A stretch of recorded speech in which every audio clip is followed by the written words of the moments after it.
Konflik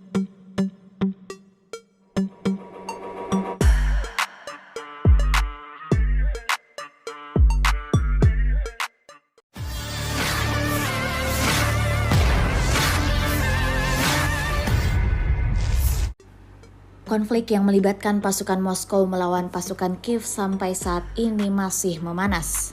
Aksi saling balas serangan antara kedua negara bekas Uni Soviet tersebut gencar dilakukan. Sebuah rekaman ramai beredar di media sosial Telegram pada Jumat 26 Januari 2024.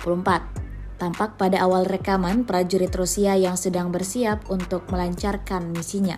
Setelah senjata pesawat tak berawak siap diterbangkan, UAV milik Rusia sigap ke arah lubang persembunyian infanteri angkatan bersenjata Ukraina.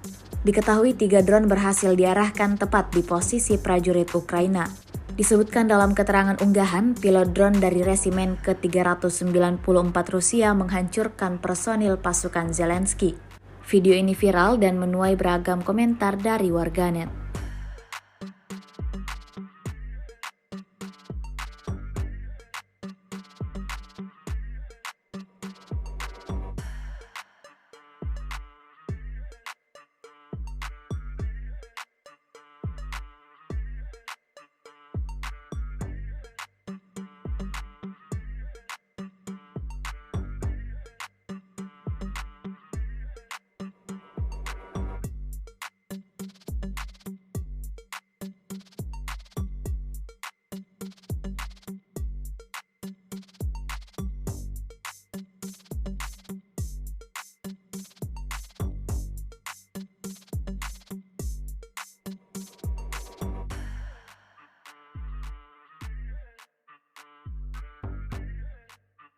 Download Tribun X sekarang, menghadirkan lokal menjadi Indonesia.